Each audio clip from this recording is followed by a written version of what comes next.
No one in Lecture Hall 12 expected an act of chemical warfare before lunch. The Interspecies Nutrition Seminar had just reached the section titled Substances Universally Regarded as Lethal, when Daniel, the sole human exchange cadet aboard the Marzul, casually reached into his backpack, pulled out a dented silver can, and cracked it open with a crisp psst. The hiss of escaping gas cut through the air like a blaster discharge. Instructor Zelthor froze mid-slide transition. The Grailian beside Daniel dropped his datapad. A Krixari in the front row shrieked and launched itself behind a bioshield. And Daniel? He just took a sip. A long one. The room didn't just go silent, it locked up.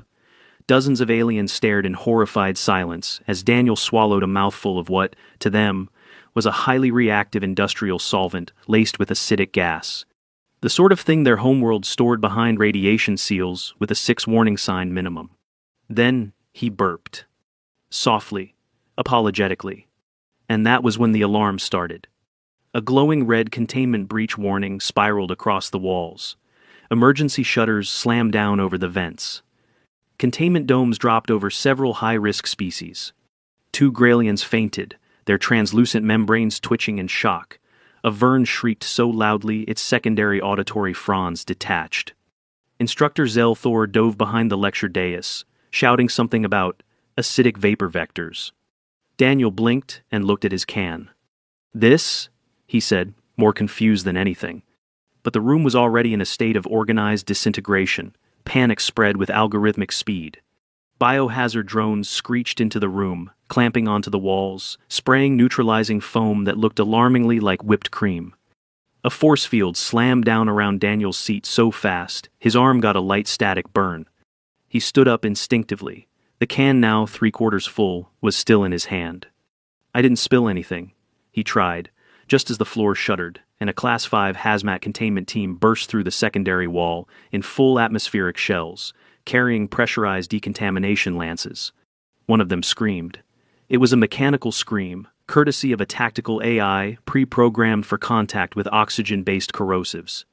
Solvent breach, human showing signs of ingestion, body cavity compromise probable. Daniel barely had time to exhale before the hazmat lead pointed a thermal scanner at his abdomen and fired. A small, pale blue holographic display popped into view, showing a simplified rendering of his digestive tract. The AI word. pH anomaly detected. Bubble formations indicate possible internal cavitation. Gastrointestinal meltdown imminent. Daniel stared. Wait, what? 2 mechs grabbed his arms and wrestled him onto a padded stretcher. I'm fine, it's just sparkling water. Solvent name recognized. Subclassification: carbonated dihydrogen monoxide. Hazard grade: gamma 9. Corrosive under pressure. Harmful on inhalation, fatal on ingestion. Daniel tried to sit up. It's lemon-flavored. The AI went silent for a half-second. Then, citrus acid detected. Compound synergy with H2O solvent may accelerate tissue decay.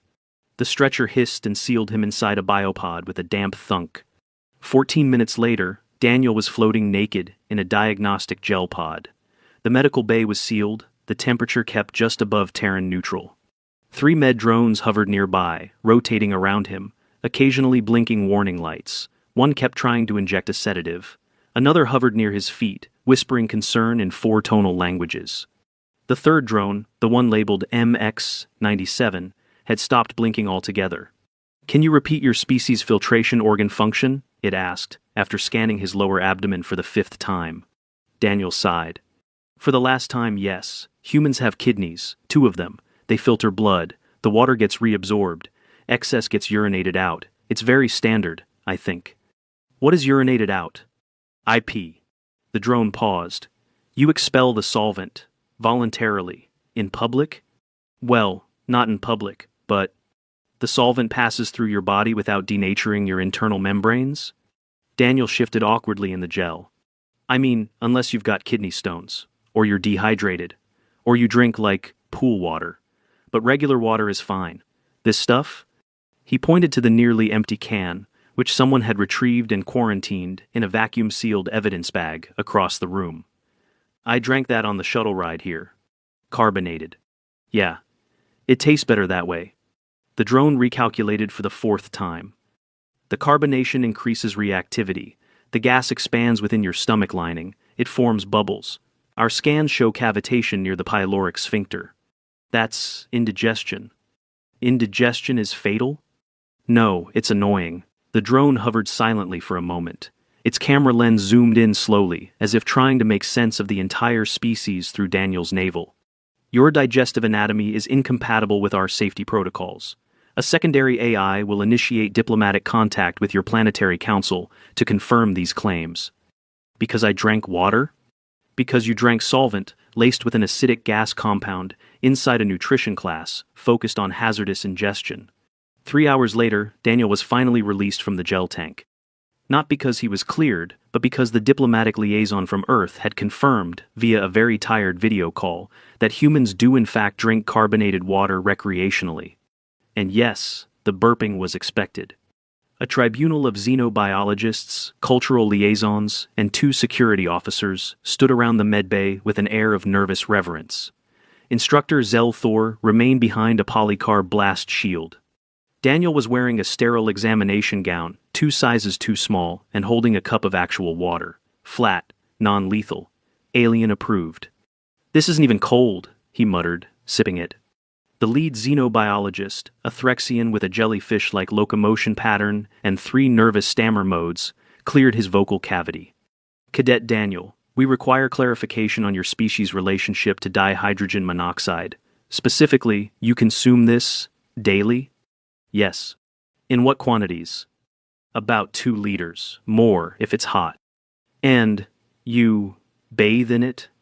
Daniel paused. He looked at the cluster of note-taking tentacles and blinking eye stalks. "Yeah." Whispers erupted. One Yevian dropped its data stylus. The Threxian held up one of Daniel's confiscated cans using tongs. "And this specific iteration, carbonated, citrus-enhanced, this is consumed for pleasure?" Daniel nodded. "I had 2 with lunch. This one was for the break." The Threxian's eye membranes rippled. "It is used to etch composite metals on my world." Another alien spoke up. "We sanitize surgical equipment with it. Unpressurized." A third added, "It stripped the outer layer of our biosuits in under 4 glorns." Daniel raised an eyebrow. "You ever try it with cucumber flavor?" A horrified silence fell over the chamber. By the next rotation, the incident had become a circulating case study on all 14 decks of the Mar-Zul. The nutritional seminar was suspended pending chemical incident review. Thor filed an official request to teach from behind a permanent biosafety screen. The Gralians demanded vapor filters for future lectures. Daniel, meanwhile, was confined to quarters for his own safety, which meant he sat on his bunk in gym shorts watching Terran sitcoms, while 3 separate alien science teams scanned his vitals remotely. They didn't shut off his food delivery, though, and he still had 1 more can of cucumber lime sparkling water in the mini cooler under his desk. He cracked it open just to listen to the hiss. And somewhere across the ship, a distant alarm went off again. Daniel hadn't been planning to start a diplomatic incident with a can of fizzy water, but by the time the 3rd warning siren blared through Deck 12 and his private quarters were locked under environmental quarantine, it became clear that planning wasn't something the Mar-Zul considered a human strength. He hadn't even sipped the cucumber lime one, just cracked it open. And now his room smelled faintly of ozone, and a trauma drone was holding position 6 feet outside the sealed Plex window with a containment lance pointed squarely at his chest. Its logic core had already declared him chemically volatile. He took a seat on the edge of his bunk and raised both hands slowly. "Okay, I won't drink it." The trauma drone didn't move. Daniel sighed. "I said I won't drink it. You want me to pour it out?" Its red status light flickered yellow. "Solvent dispersal in gaseous form is prohibited. Containment in liquid state preferable to vapor state." "You're saying leave it in the can?" "Affirmative. Seal integrity priority 1. Daniel rolled his eyes and gently placed the can back into his desk cooler, which he closed with exaggerated care. The drone relaxed a few degrees, though the lance remained half-charged and humming. He rubbed his face and slumped onto the bed. It wasn't just overkill. It was starting to become surreal. 6 hours later, the door finally unsealed with a gentle chime. The diplomatic officer who entered wore a dark blue translation collar, and the face of someone who had explained what carbonation is too many times in too many languages. "I'm Liaison Commander Yara Griggs," she said briskly, stepping around the trauma drone as if it weren't still hovering like a stressed wasp. "Please tell me you haven't opened another one." Daniel gestured to the cooler. "Uncracked. Under surveillance." Griggs relaxed fractionally, then handed him a clean uniform. "Put that on. There's a council debrief scheduled in an hour, and if you even mention bubbles before they do, I can't guarantee your safe extraction." Daniel frowned. "Am I under arrest?" "You're technically a chemical anomaly in an interspecies contamination event. And, I quote, an ambulatory solvent dispersal unit with unpredictable gaseous emissions." I burped once. Griggs gave him a look. "They logged it. It's under audio-chemical discharge." Daniel groaned. "You're kidding." "I'm not. So clean up. You'll be demonstrating your internal systems in front of 36 xenonutritional scientists. Some of them are still wearing hazard suits. Also, no jokes. Not even a little one." He opened his mouth. "No jokes." The mediation auditorium had been converted into a temporary tribunal chamber, with the word tribunal conspicuously replaced with cooperative scientific panel on every screen. Half the chairs were occupied by beings in sealed suits or environmental domes. 2 Threxians floated in individual stasis bubbles. Instructor Zell Thor remained behind a fresh blast shield with a personal oxygen feed. Daniel sat alone at a central demonstration station, wearing the clean uniform, which still smelled faintly of sterilizing solution. A floating visualizer blinked to life. A Yevian biophysicist, its central mass pulsing gently, began the session. "We will begin with a baseline inquiry. Subject, Daniel, please describe your species' baseline solvent requirements for homeostasis." Daniel cleared his throat. "Humans need water to live, around 2 to 3 liters a day, more with heat or activity. It helps regulate body temperature, supports digestion, and delivers nutrients throughout the body. Your cardiovascular system uses the solvent as a transport medium?" "Yeah, blood is mostly water." An audible gasp rippled through the chamber. Adrenaline Ambassador actually retched into a disposal pod. The Threxian's eye bulbs blinked asynchronously in a way Daniel now recognized as deep, unsettled horror. "Your brain," croaked Zelthor from behind his barrier, "is also composed of this compound?" 75%, Daniel replied, folding his hands. There was a full 6 seconds of stunned silence before a Kral technician tentatively raised a gloved tendril. "And you absorb this compound directly through your oral intake valve?" "You mean my mouth?" "Yes." "Without membrane degradation?" "Well, yeah, that's what it's for." This was followed by even more silence. The Yevian finally flicked its tendrils in defeat. "I cannot reconcile this with standard metabolic tolerance models." Griggs leaned over Daniel's shoulder. "Visual demonstration, now."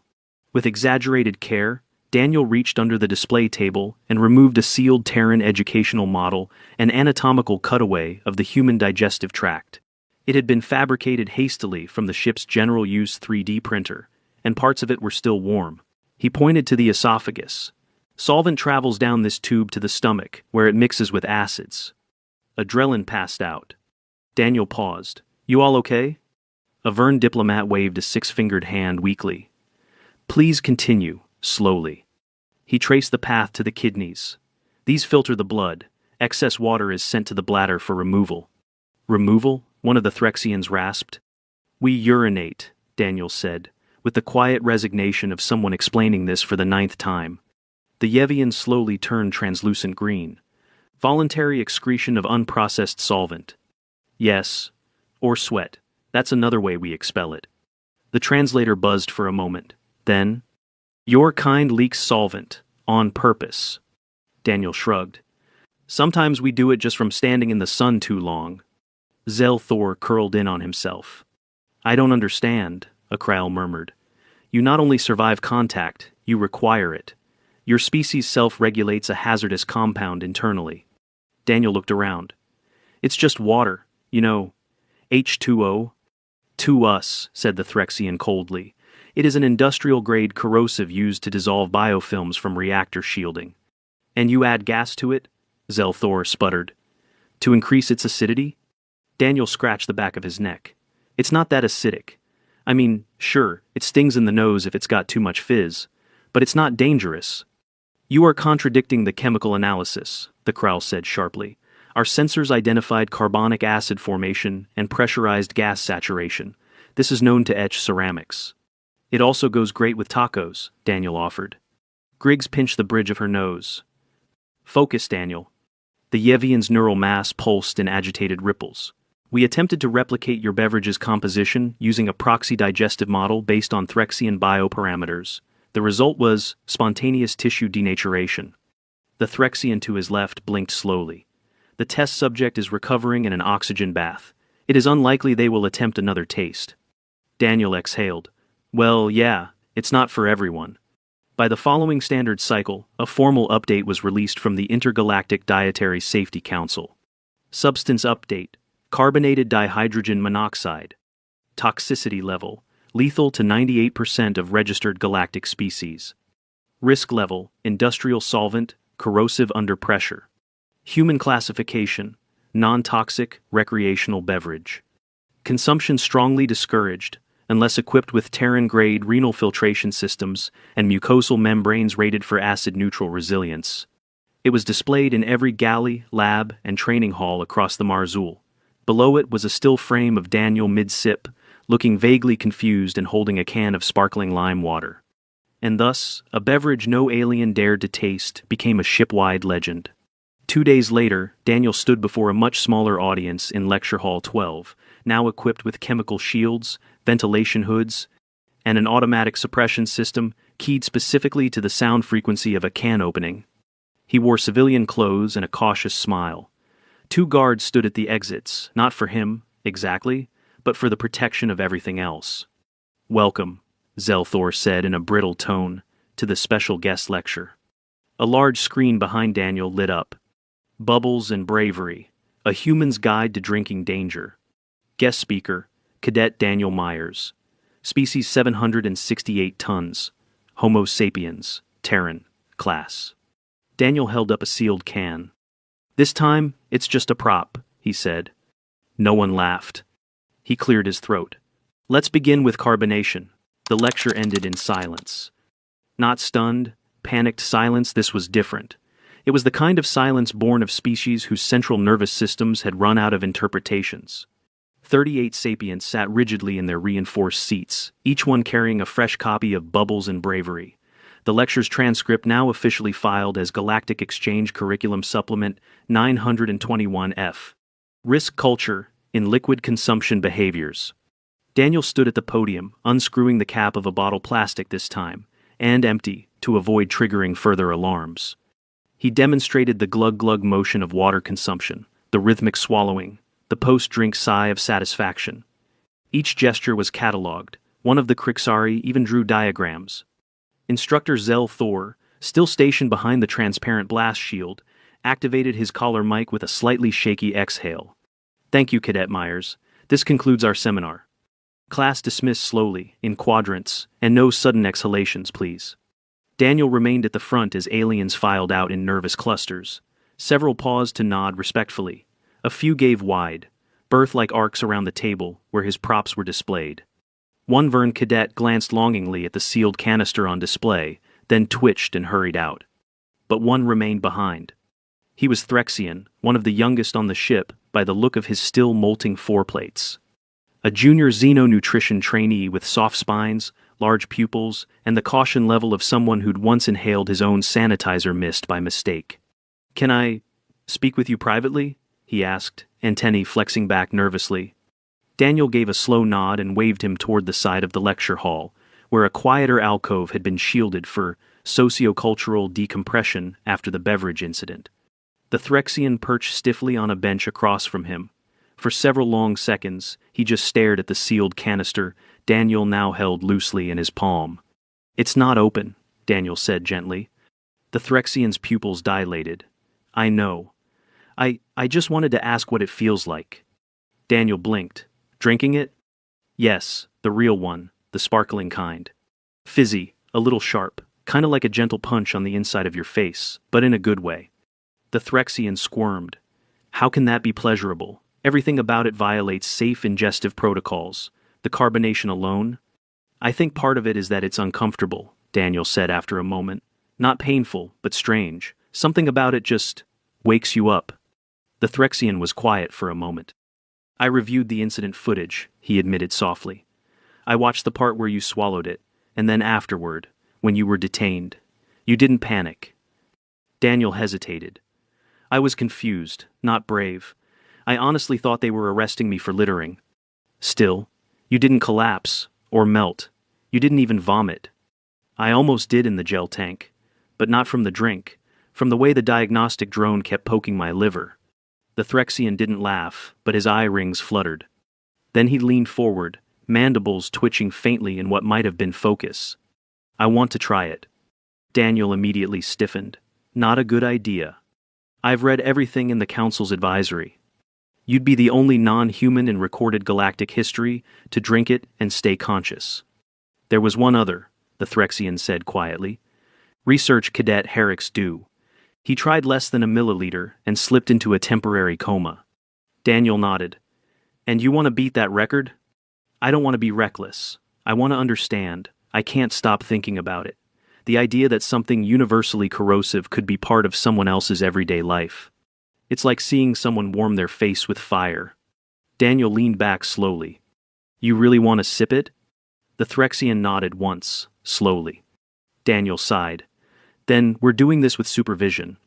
The Marzul Medical Bay had never hosted a beverage trial before. By the time Daniel and the Threxian cadet arrived, now formally identified as trainee Neelix, half the diagnostic staff was already prepped. Scanning drones were calibrated. Emergency sedatives were on standby. A full cardiopulmonary bypass suite had been readied just in case. Daniel handed over the can like it was a sacred relic. It was lime-flavored, gentler than citrus, less acidic than grapefruit. This is the mildest one I brought, he said. Still, you should be ready for it to sting, maybe even burn. Neelix placed the can in a neutralizer cradle. Its temperature and pressure were checked 3 separate times. One drone verified that the carbonation levels were within human enjoyment range. Another verified that the consumption would violate 17 Threxian biomedical safety laws. Neelix's instructor, a senior nutritionist named Velt, hovered nearby, limbs visibly shaking. This is an irresponsible and ill-advised experiment, he hissed. You're risking your neurocircuits for what? Curiosity? Understanding, Neelix replied, eyes fixed on the can. I want to know what bravery tastes like. The room fell still. Daniel gently placed a drinking straw into the can and slid the cradle closer. You sure about this? Neelix didn't answer. He bent forward, braced his internal musculature the way his species did before contact with irritants, and slowly sipped. The reaction was instant. Neelix's back arched. His thoracic plates flared wide. His pupils shrank to pinpoints. He exhaled sharply through his filtration vents, then sat completely motionless. Every monitor in the room jumped. Neurological spike, someone shouted. Cranial inflammation. Get the neural dampeners. Daniel stepped forward, eyes wide. He's not seizing. Look at his expression. They did. Neelix wasn't convulsing. He was vibrating. His mandibles were twitching in a pattern Daniel hadn't seen before, like a cross between stunned silence and delighted horror. It tastes like 1,000 knives dancing on my core tissue, Neelix whispered. Okay, you're done, Daniel said, reaching for the cradle. But Neelix leaned forward again. Another sip. Trainee, Velt barked. Neelix stood, trembling. No more. But I tasted it. I felt it, like holding thunder in my mouth. Daniel helped him to a padded seat, where medics immediately began scans. But Neelix was smiling now, or at least the Threxian version of it, which involved a gentle retraction of the jaw hinges and a flutter of eye membranes. It was horrifying, he said breathlessly, and exhilarating, like drinking an electric storm. Daniel gave a soft laugh. That's sparkling water, all right. The medics gave him a cautious thumbs up. Vitals stable, pH buffering nominal. Mild epithelial irritation. Velt shook his head in utter disbelief. You've rewired his sensory profile. Do you understand what you've done? Daniel looked down at the empty can. I think I just gave him his first soda. Words spread within hours. Neelix was escorted back to his quarters under observation, but not before being hailed by no fewer than 12 alien cadets, all asking the same question: what did it taste like? His answer varied. To a Gralian, like compressed starlight on my tongue. To a Krixari, like inhaling crystallized fear, then laughing. To a Vern, like tasting what the void dreams about when it rains. By the next rotation, Neelix's sip became an official entry in the Marzul medical logs, tagged under cross-species tolerance events. It was accompanied by a cautionary note from medical AI MX97 that read, "Do not emulate human beverage behavior without extensive anatomical review. If you have a stomach, kidneys, or mucus, consult a physician first." Daniel received 37 requests to observe his next drink. 4 alien journalists asked to interview his kidneys. A small sculpture was commissioned on Deck 6, depicting a sealed can atop a biosuit glove with the title Reckless Curiosity. He declined to open another drink in public. For now.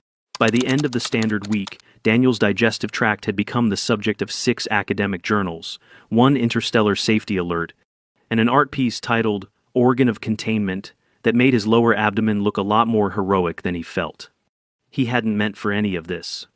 The can had been meant as a little refreshment, a familiar piece of Earth in an unfamiliar galaxy. He didn't drink it for rebellion or attention. He didn't drink it to make a point. He drank it because it was cold, fizzy, and made boring lectures a little less boring. But now his colon had a citation. The galactic exchange vessel Marzul had officially adjusted its environmental sensors to ignore the sound frequency range produced by Terran aluminum tabs under pressure. The change was implemented cautiously, ship-wide, but with a warning. If carbonated solvent is detected outside of human quarters or lecture demonstration zones, initiate Level 2 review. Level 5 if citrus.